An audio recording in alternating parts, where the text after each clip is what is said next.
Okay. Good afternoon, everyone. Thank you for your patience. We are the Motor Vehicles and Transportation team coming to you live on March 12th. We have, I believe, 7 bills on the agenda for today. One of them, HB 972, has been pulled off the agenda to have some further conversations. So we are going to start with HB 1001, transportation privacy. Patrick, will you walk us through the bill and the amendments? Okay, this is the bill that sets for all automated enforcement programs in the state privacy provisions, privacy protections, if you will, such as prohibiting agency from access or using recorded images or data without a warrant, subpoena, or court order unless the access or use is for appropriate traffic enforcement purposes. And then, as exceptions to that, authorizing an agency to use the image and data without a warrant, court order, or subpoena in exigent circumstances where public safety is at risk, and then allowing them to use it for audit purposes to audit or evaluate their systems. And then requires them to destroy any images or data that does not constitute evidence of a violation. And then if it does constitute evidence of violation, once all of the avenues of adjudication have been exhausted.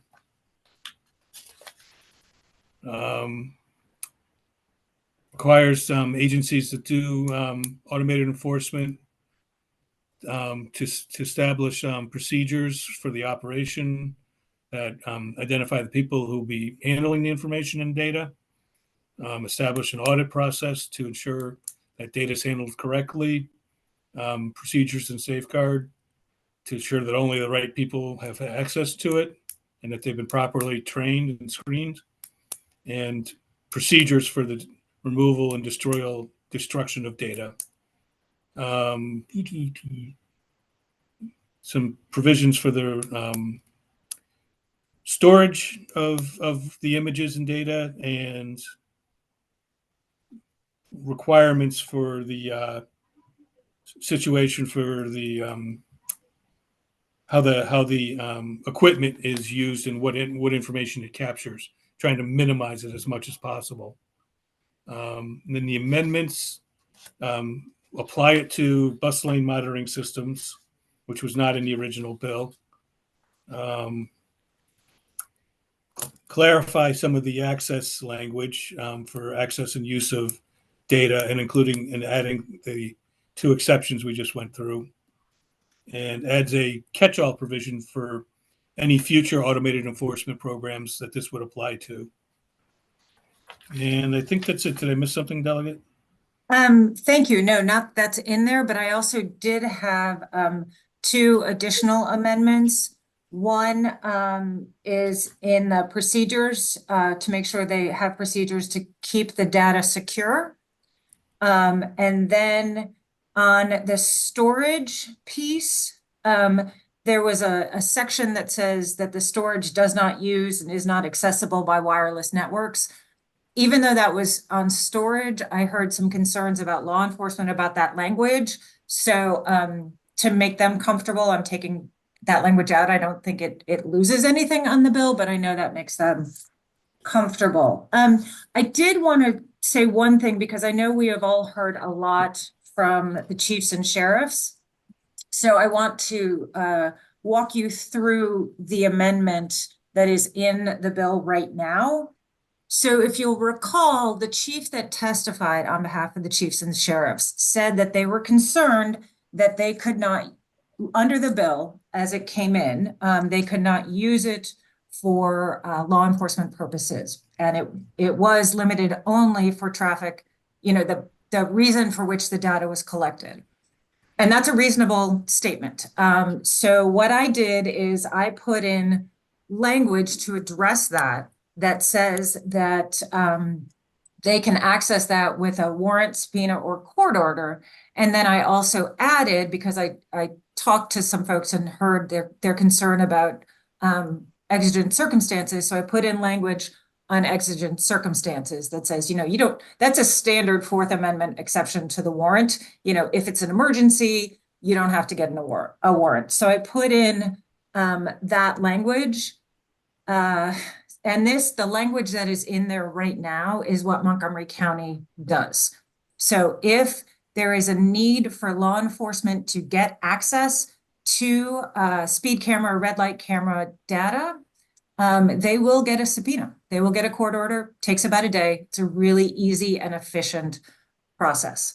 So those are the amendments. Is there a motion so we can get them on the table and then discuss them? Move the amendments. I'll second. Thank you. All in favor, and then we'll discuss them. I just want to see where they are. Were they sent out an email? I'm sorry. Oh, yeah. Yeah, I can also put it up, and they were, but I'm happy to share my screen if you want to give me 1 second. Thank you. Absolutely. Sorry, I just wanted to make sure we could have a No, that's fine. discussion on them. Here we go. Can you see them? I just want to know what's going on. Sure. This is, where is the amendment, Patrick? Sorry. I think you're looking for page 4. Oops, am I looking at the right bill?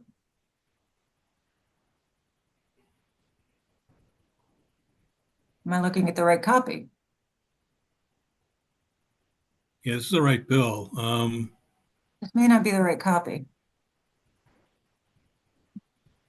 If you just tell me when you sent it, I'll find it in my emails, maybe. It's, let me see if I can find it. Oh, there it is. I found it. I'm sorry. I did have it. There we go. There we go. Sure. I just wasn't looking in the right place. Okay. So here we go. C on your screen, can you see that? Mm-hmm. Except as provided in paragraphs 2 and 3, an agency may not access or use a recorded image or associated data without a warrant, subpoena, or court order unless the access or use is for an appropriate traffic enforcement purpose.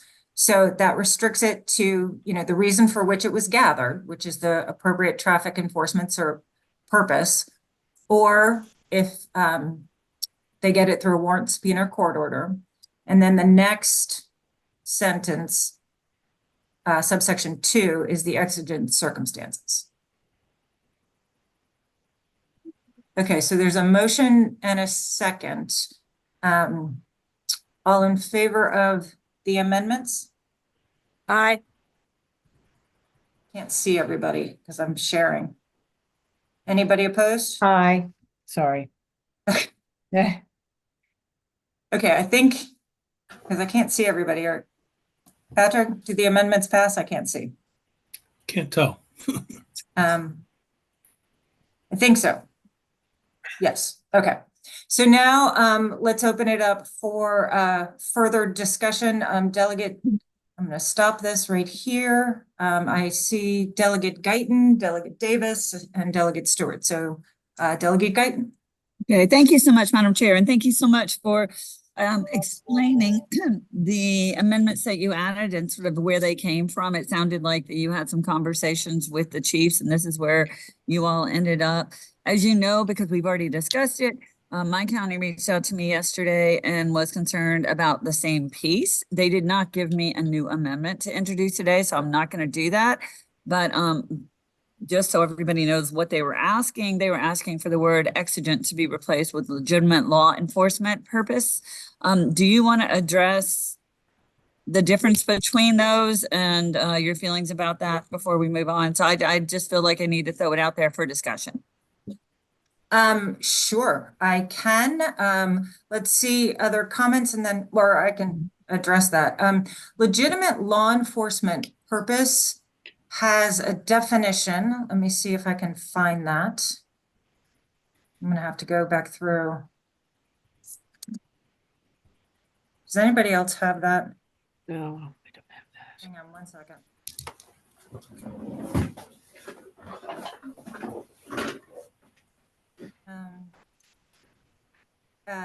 Investigation, detection, analysis, or a crime or a violation of the American Maryland vehicle laws or the operation of terrorist or missing or endangered person searches or alerts is the shorthand.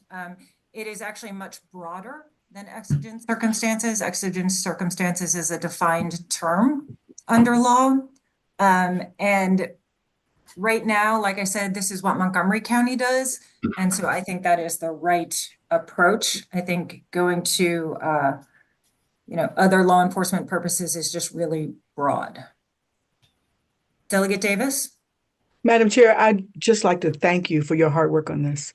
You and I have had conversations about my concerns on privacy as we move more and more to cameras everywhere. The idea of privacy is so very, very important. And we all know that we can put these cameras in certain communities and monitor certain communities more than we do other communities. So this is really important, and I really appreciated your hard work. Thank you. Thank you, Delegate. Delegate Stewart? Delegate, Yeah, Patrick. I was just going to say, I have the definition of legitimate law enforcement purpose if you want me to read it. Oh, great. Sure. Thank you. It's out of the capture plate data statute that you're familiar with. I am. Legitimate law enforcement purpose means the investigation, detection, or analysis of a crime or a violation of the Maryland vehicle laws or the operation of terrorist or missing or endangered person searches or alerts. Great. Thank you. And that is at 3509 of the public safety article. Perfect. Thank you. Delegate Stewart.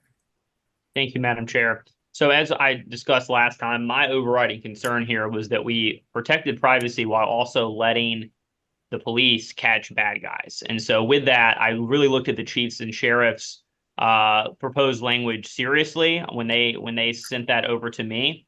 But I am satisfied that the language in the bill, or at least the exigent circumstances language, captures what I want.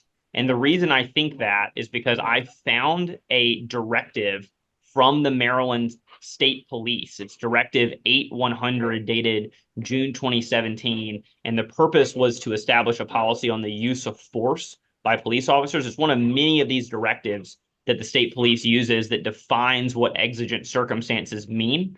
And I'm going to read that definition to the subcommittee because for me, it satisfied me that we're going to still be able to catch bad guys. And here's that definition. Those circumstances that would cause a reasonable person to believe that a particular action, in this case, accessing the footage, is necessary to prevent physical harm to an individual, the destruction of relevant evidence, the escape of a suspect, or some other consequences improperly frustrating legitimate law enforcement efforts. So I think, if anything, that sort of subsumes the definition to some degree of this legitimate law enforcement purpose that they want. I think that's pretty broad. If we're talking about preventing harm to anyone, preventing destruction of evidence, preventing the escape of a suspect, and anything else that could frustrate legitimate law enforcement efforts, I think the definition of exigent circumstances is already sufficiently broad to satisfy my concern. However, I would like to propose one amendment in that vein to the bill, to the amendment we just passed. And Delegate Love or Chair Love, I don't know if it would make sense to pull it back up or not, just so people see what I'm proposing. Yeah. Happy to. Sure. So for those of you who did not go to law school, hopefully you're not nerdy enough to be familiar with a statutory canon of construction, which is called surplusage.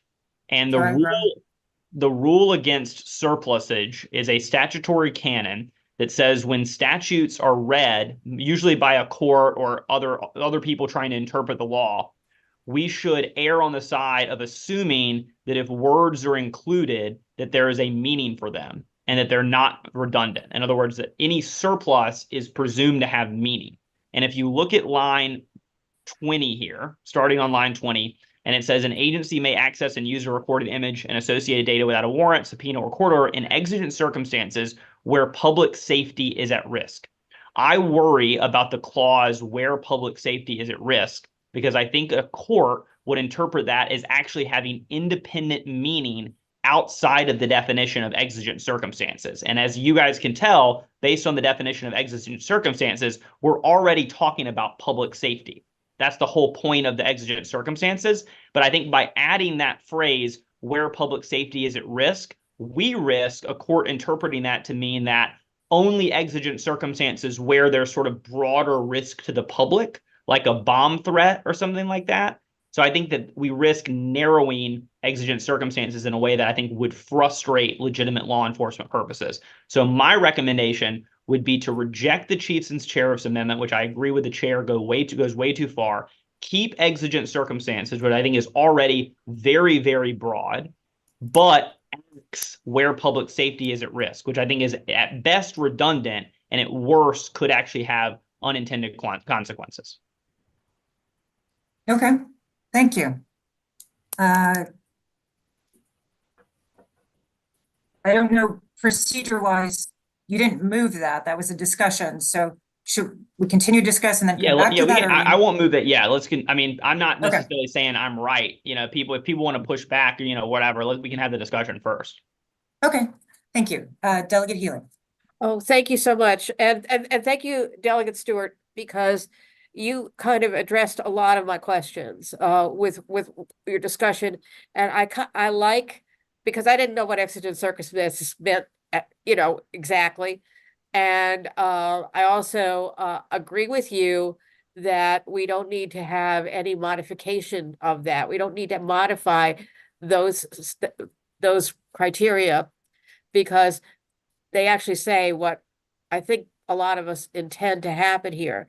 So I'm happy with that, and it makes a big difference. And it might even answer some of the questions that I have, because I also was contacted with information from the Prince George's County Police. And I want to be clear. It sounds like from what you read that exigent circumstances takes care of these concerns, but I'm going to read just two small pieces of what they sent me. One says that they wouldn't have access to automated speed cameras, and that this means that if a child is abducted, the bill would not allow investigators to access needed images of possible suspect vehicles who have passed through those cameras. That's number one. Another one is that it would prohibit the footage from being used in criminal prosecutions unless obtained by subpoena. And they talk about investigations of homicide, child abduction, carjacking, and other horrible things. So to the attorneys on the committee, does the language for exigent circumstances cover that kind of thing? So that they don't have to wait for, you know, a court order to, you know, chase down the bad guys. Delegate Stewart. Yeah, sure. Thank you, Delegate Healy. And I think you and I are totally aligned here. When I saw that, it also kind of gave me a little bit of a bad feeling in the pit of my stomach about not allowing some of these things that I think should take place to take place. But I think exigent circumstances covers us here, because again, does a scenario where circumstances that would, number one, cause a reasonable person to believe that a particular action is necessary to prevent physical harm to an individual, that would cover anything where there could be future harm to a person, right? So if someone committed a murder or abducted someone and we're now worried they're going to turn on someone else or abduct someone else or do anything like that, that's covered by that number one. And again, this is a directive from the Maryland State Police defining exigent circumstances. I neglected to mention this is based off case law. This definition comes from the Ninth Circuit opinion in United States versus McConney, and from 1984, and cert was denied. So in other words, Supreme Court liked it enough to not grant cert. So this is not something that the Maryland State Police invented. This is based on case law. Number two is destruction of relevant evidence, which I know is not really exactly what they're talking about here, but it's still important, I think. Number three, escape of a suspect. So anytime we're talking about an abduction or someone who is we don't know where they are, and the law enforcement is trying to use footage to find that person for any reason, that's an exigent circumstance, which I think is crucial. And then finally, there's this catch-all provision, which to me sounds extremely broad and basically covers everything else they're talking about, including looking for a vehicle or whatever, because it says some other consequences improperly frustrating legitimate law enforcement efforts. To me, that is very, very broad and sounds a lot like legitimate law enforcement purpose, which is that they want. So I think exigent circumstances goes plenty far to cover every single scenario that they're worried about.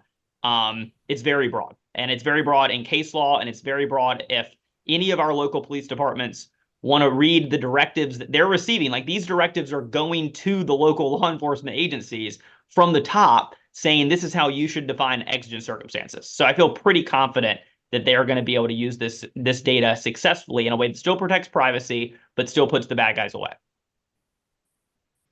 Delegate Jacobs. Thank you. So I heard from both chief and sheriff in my district yesterday that we're not happy with the proposed amendments. And we've been moving a lot of stuff around here in the last few minutes. And I think Andrea Mansfield is on here that represents the chiefs and the sheriffs. And if that's so, can she weigh in on where we are right now with that particular issue? Sure. Andrea? Great. Thank you, Delegate Jacobs. Madam Chair, thank you for the opportunity to speak for a couple of minutes. First, I do want to say thank you for the earlier amendments that you mentioned, dealing with the storage and so forth. And those were other concerns that were raised in conversations that we had yesterday. And I think, really, in some ways, Delegate Stewart, I think you're kind of hitting where some of the concern was coming from and why the feeling was legitimate law enforcement purpose was better. And from my understanding, it was because of exigent and various prior case law on that term being very narrow. So I guess I'm wondering, I know you mentioned the MSP directive. So I think that's where, I mean, it sounds like if that's how the state police have defined it, that is something, it definitely makes it broader. But I guess that was my concern when you started talking about that, was the case law. I know the case law that I'm aware of was not broad enough to kind of capture all of those circumstances, which is why we were looking at the terms legitimate law enforcement purpose. But I know, but as currently worded, this, my client, they expressed concerns about that wording, and they were concerned for the number of examples that have been raised already in this discussion. Okay. I guess I should also mention, I mean, I know Montgomery County is kind of the county that's being put out there. I know they have the subpoena process, but they are to my knowledge, they're the only jurisdiction that has that sort of a process, which is why having an exception was very important to my client. Thank you. We've got Delegate Davis, and then back to you, Delegate Stewart. Thank you, Madam Chair. Okay.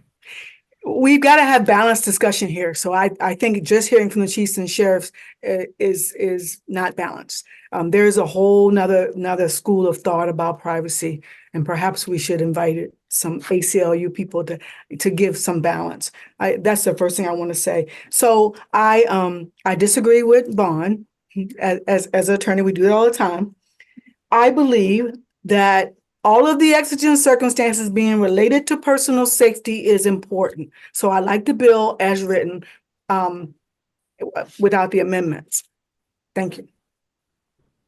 Thank you. Back to you, Delegate Stewart. Yeah, thank you, Madam Chair. And of course, I always respect Delegate Davis's opinion. I just wanted to respond to something that to Andrea's point about the case law. So I just want to reiterate, because I just pulled up a case to make sure that the exact quote from the Maryland State Police was literally just copy and pasted from the opinion in United States versus McConney, which is one of the leading appellate decisions on what exigent circumstances means. And I'm not going to define it. I'm not going to read it out again because I read it a few times, but literally what I said before is the exact quote from the Ninth Circuit in that case. So the case law, I think, is extremely clear on what exigent circumstances mean. I think it's very broad. I think the sheriff should be very thrilled with this. And I still am going to move my amendment to take out public safety, because I think the idea of public safety is already subsumed by that definition. And I think we risk a surplusage canon being used against our intent here if we leave it in. So there's now a motion on the floor, so that's going to take precedent. Is there a second? I'll second that. Okay. All in favor of Delegate Stewart's motion to take out where public safety is at risk, raise your hands. or say aye. Aye. 2, 3. And I'm getting confused. Delegate Guyton, is your hand up to talk? Okay, so that's 3. Although Delegate Addison is. My hand was up to talk. I'm sorry. Yep, no, I'll get back to you to talk in a second. All those opposed to Delegate Stewart's amendments? Aye. 2. Okay, so the amendment passes. Now to you, Delegate Guyton, you wanted to say something. Thank you. Sorry. Yes, I actually just wanted to go back and see if I could clarify something completely different that Ms. Mansfield said, which was that not all the counties she believed had the appropriate process to get a subpoena. What is your understanding of that? And is that something that we need to fix? Or So my understanding, it's a little scary, is that no other county, law enforcement in no other county is seeking a subpoena to use data that comes from red light cameras or speed cameras or any camera. They're just using it whenever they want to, however they want to. In Montgomery County, if they want to use it for anything other than what it was captured for, they have to get a subpoena, which is, I have been told, a very simple process. Their state's attorney has a form, they fill it out, goes to the court, takes a day. So I think that's something that they can put in process pretty easily. Delegate Davis, is your hand still up? Okay, thank you. Delegate Healing.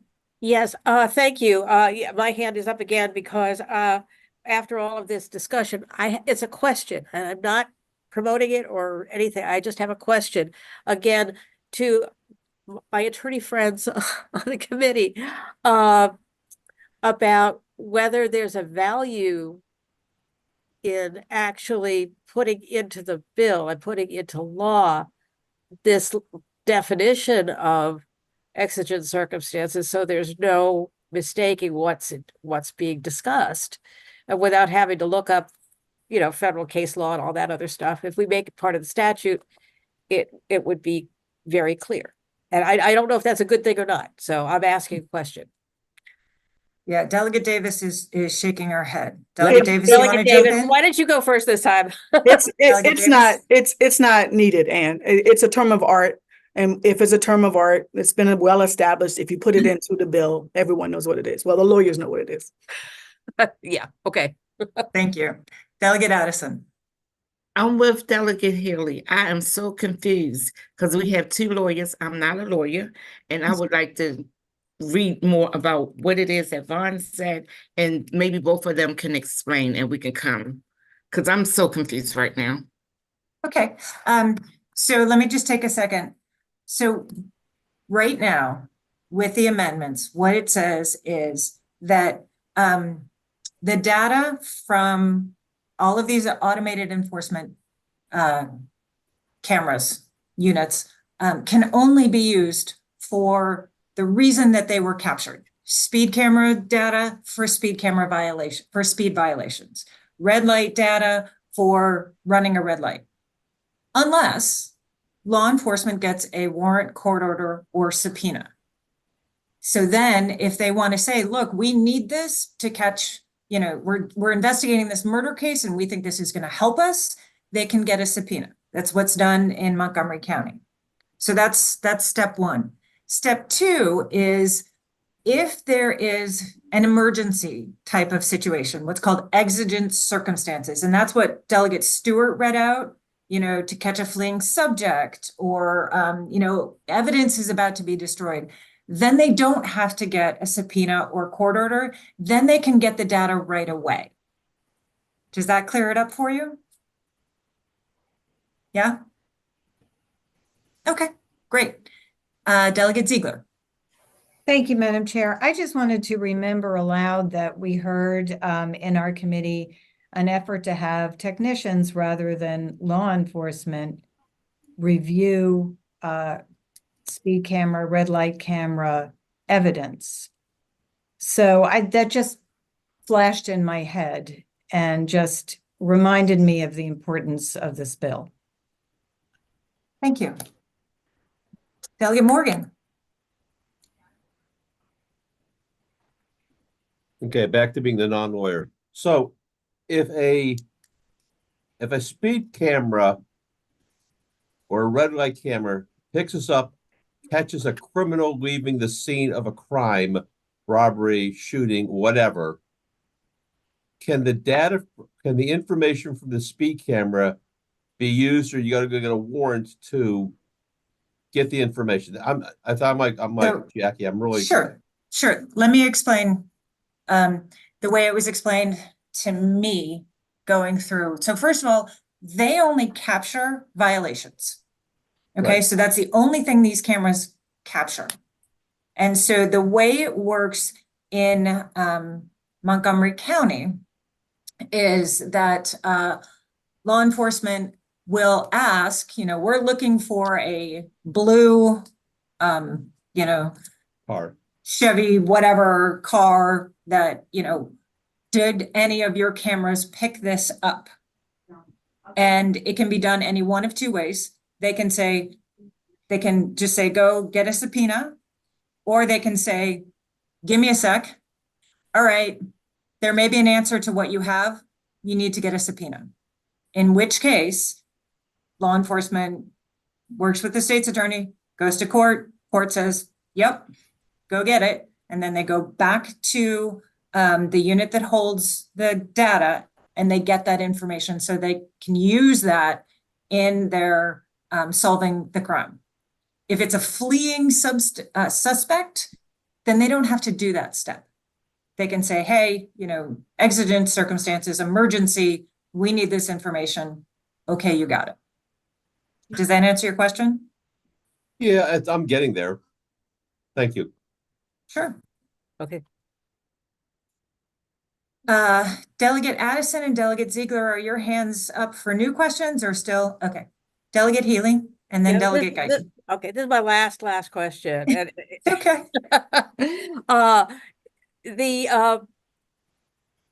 If they use the exigent circumstances to do something, to chase somebody down, and it really wasn't true, or it was questionable, or could it be challenged in court and say that wasn't exigent? That happens all the time in court cases right now when law enforcement doesn't get a warrant and goes into a house or searches a car or some such things. So those can be challenged in court, and the court will listen to law enforcement. They'll look at the evidence and figure it out. Okay, that helps me a lot. Thank you. Yep. Delegate Guyton. Thank you so much. I promise this is my last one as well. It's okay. It's okay. I agree with Delegate Healy that while I absolutely believe everything that Delegate Stewart said about this bill, I would never question whether or not his interpretation of the law was accurate at all. And I'm not a lawyer, but I do know that other people looking at this bill, particularly my constituents, are going to be really confused and worried about it. And that is why I actually would support putting that definition that we heard from Delegate Stewart in the bill, so that we could point to that and say, these things are covered, look at it, read it. That's my take on it. That would make me much more comfortable voting for the bill. Thank you. Delegate Davis. Thank you. I just want to point out that we have a live study that's been going on for how long in Montgomery County? And have you guys had any trouble catching criminals? No, not at all. Thank you. Thank you. Okay, so we have a motion and I'm sorry, the amendments have been passed. Is there any further discussion on the amendments? Or no, there's been a motion and a second, I believe. Or they've been approved. I'm so confused right now. I believe we've passed the amendments. Am I right? Yes. Okay, thank you. On the bill itself. Move the bill. Second. Thank you. Delegate Guyton, did you have anything? No? At the appropriate time, I would like to throw out that amendment. Okay, do you want to? Yeah. I think I'm confused on We Robert's. define exigent in the bill. That's the amendment that I was hoping. I'll withdraw my second. Okay. Okay, so Delegate Guyton's motion is on the floor. I appreciate the concern, but I am gonna ask the body, I think that's not a good precedent to set. That is set in case law, and I am concerned about that. I really think it's not the right place for us to put that in. But there is a motion on the table, and so is there a second on that motion?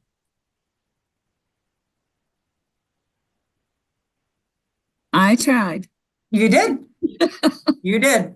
Okay. So back on the bill. There is a motion on the table. Is there a second? Second. All those in favor signify by saying aye. Raise your hands. Aye. Anybody opposed? Okay. Bill is amended, passed. Thank you, everybody. I really appreciate this conversation. That was fantastic work. We have a couple more minutes because committee has been moved to 3:15. So let's move to a much lighter topic, human trafficking.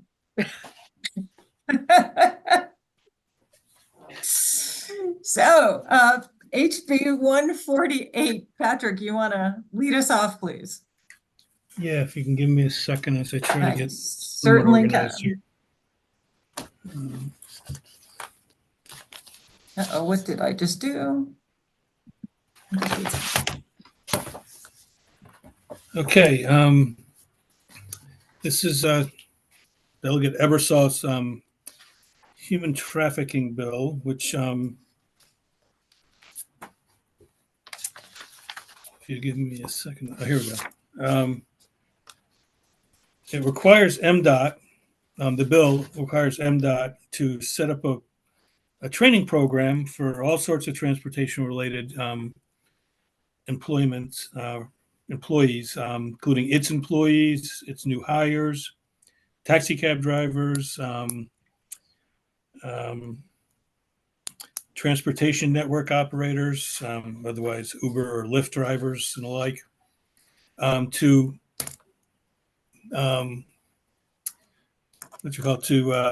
develop the training program to identify and report suspected human trafficking. The idea being that these are the folks that, probably come in contact with this type of thing more than others. So then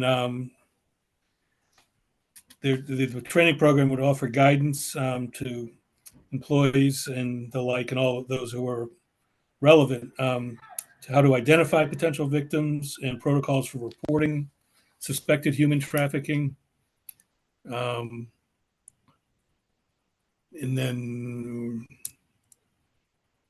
by January 2025, the department's supposed to have all of their employees have completed the training program, and new employees are supposed to have it within 90 days after date of hire.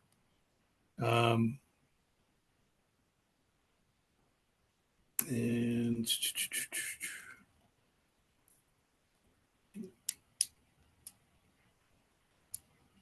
then, okay, and that's pretty much it. And then the last thing that the people are trained to do is how to connect people with who may be a victim with appropriate resources.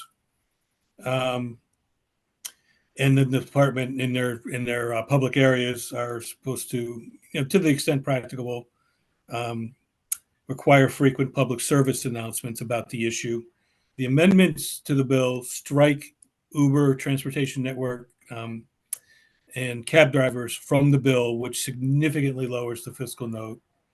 And then there's some fiscal note left that is really helped by the fact that they extended the date by which MDOT employees have to be trained from October 31st to January 1st, 2025. And I think that's pretty much where we're at. Great, thank you. Delegate Guyton. Thank you so much. I appreciate that. It's an important bill. I do recall that during the hearing that some of the advocacy groups against trafficking had some concerns, possible amendments and questions where it doesn't seem like there were any changes that would affect their opinion in this bill. Have there been any changes or any conversations with them? Yes, there have. I've actually spoken with them, and I believe that some of the amendments do address what their concerns were. Let me see. They took out, let's see, took out that, establish a procedure for employees and contract employees to report suspected incidents of human trafficking to the appropriate local agencies, including the designated regional navigator. They were concerned about going straight to law enforcement and what that would do to the people who were being trafficked. So that was addressing their concern. One of the organizations wanted to be named in the bill as someone to consult when coming up with the procedures, but we don't name organizations. So that's why we put in designated regional navigator. So we did listen to them and address their concerns. Okay, thank you very much for that. Absolutely. Delegate Jacobs. Thank you. Just Patrick, and talked about, I guess, taking out the cab drivers, et cetera. It would dramatically change the fiscal note, and I agree with what the bill's trying to do, so don't get me wrong there. But I'm concerned about the, because it says, transportation trust fund expenditures increase potentially significantly beginning in fiscal year 25 for costs associated with training. So, the trust fund's getting hit, pretty hard from many directions, and you say it's substantially lower. So just what kind of numbers are you talking? Well, I don't have numbers, not a fiscal analyst, but we know that a big chunk of the fiscal note was MDOT having to go outside of its own domain and training cab drivers and transportation network operators, Uber and Lyft drivers and the like. So cutting them out of the bill was a significant help. Now, another part of the fiscal note was the fact that MDOT was supposed to have trained by October 1st, 2024, which is also the effective date of the bill, all of their employees. The fiscal note says that training their existing employees can be done within existing resources. But training their new employees can be done, as part of their training process within existing resources. But by extending the date that they had to get their current employees trained from October 1st to January 1st, 2025, I'll read you the email from MDOT. I don't know if it completely eliminates the fiscal note, but our team indicated that the extra 3 months significantly reduces the note for us. That's from MDOT. Yeah, I appreciate that. And yeah, I think you answered part of my question was if all those others, the cab drivers, et cetera, were taken out, why wouldn't they be able to pretty much do it within their own means? And I think you answered that. So thank you. Okay. Any further questions? Okay, on the amendments, is there a motion to move the amendments? Move. Thank you. Second. Is there, great. Any further discussion? Okay, on the amendments, all in favor, say aye. Aye. Aye. Opposed? On the bill as amended. Move the bill. Second. Thank you. Any further discussion on the bill as amended? All in favor, say aye. Raise your hand. Aye. Anybody opposed? Excellent. We are cruising, people. I love it. Okay, let's go to HB 612, Montgomery County Local Bill Maximum Speed Limits. Patrick, what does this bill do? Okay. Said 642. 612. 612. Forgive me, everything's out of order here. That's okay. You want me to do it? Okay. Let's bill 612 is the bill that a few years ago, General Assembly gave Montgomery County the authority to decrease maximum speed limits on its roads to not less than 15 miles an hour on a highway, but only after performing an engineering and traffic investigation. This bill repeals the requirement to do an engineering and traffic investigation, which is something we've done before for Baltimore City when they adopted their Complete Streets program. And as Montgomery County has their Complete Streets program adopted now, they're looking for the same thing. And there's also a provision in the Baltimore, I think it was when Baltimore did it, that said that you can't put a speed camera to enforce speed limits on a portion of highway which had the speed limit decreased without the engineering and traffic study. And this amends that to say you can't put the speed camera on it, for a year. Right, thank you. So as Patrick said, a couple years ago, we gave Baltimore City the authority to reduce the speed limits without a traffic and engineering study because they had adopted Complete Streets. Montgomery County has adopted their Vision Zero plan and a comprehensive plan, so they're seeking that same thing. And then the reason, that second part, the reason we had said you cannot put a speed monitoring system where you've dropped the speed limit is because we didn't want to create a speed trap. We didn't want to drop the speed limit and then nail people with a ticket.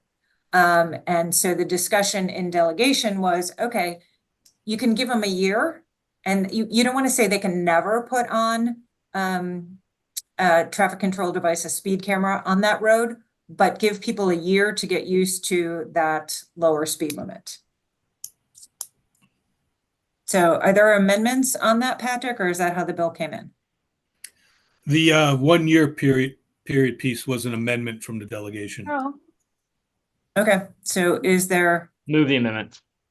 Thank you. Is there a second? Jackie? Thank you.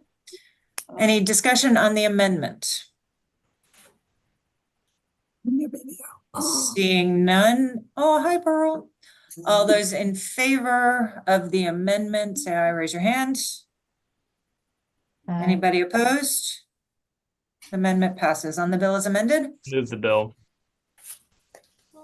Second, thank you. All those in favor of the bill as amended? Awesome. Thank you very much. We'll do one more bill and then adjourn for committee. And why don't we go to Anne Arundel County? And this one is HB 193. And Patrick, what is this? Okay, And I'm jumping around. I've been asked about this, but it's not our obligation. House Bill 193 is putting Anne Arundel County in the current law that applies to Montgomery County. In other words, they are asking for the ability to bring speed limits down to 15 miles an hour. That would be subject to not being able to implement a new speed monitoring system at all. And that's just the same current law that applies to Montgomery before any changes that this subcommittee just made. Okay, so they can drop to 15 miles an hour with a traffic and engineering study, and they can never put a speed camera where that has been dropped. That's what the bill does. Great. Delegate Davis. You mean without engineering study, No, with. right? With With an because that's engineering the right, because that's the current law that we just changed for Montgomery County to say without. Got Does it. that make Thank you. sense? Okay. Yeah. Thank you. Okay, there are no amendments, Patrick? Move the bill. That's, if you can give me a quick second, I'm just making sure on that last question, because Okay. there's no amendments in the sign-up sheet. It was all favorable or unfavorable. And I am seeing no requested amendments in the testimony. I don't see any either. I didn't have it. I go through these bill files beforehand and make a note. Oh, we do have a request for an amendment. It's from Coalition for Smarter Growth. The last thing I was looking at. We wish to recommend the following amendment to balance the judicious use of automated traffic enforcement and other concerns. A local authority may not implement a new speed monitoring system to enforce speed limits on any portion of a highway for which the speed limit has been decreased to less than 25 miles per hour. Well, that's not been passed by the delegation. And so the delegation hasn't asked for any amendments. Fair enough. That's in the bill file. That's all I'm saying. Yep, no, I appreciate you bringing that up. Okay, so there's a motion on the bill. So moved. Okay, in a second, I see that. Okay. All in favor? Please say aye. Aye. Aye. Anybody opposed? Awesome, great work. 3:06, we've got committee in just a couple of minutes. So thank you everyone for your great work. We will meet tomorrow. Stay tuned for the time. Okay. Thanks so much. See you soon.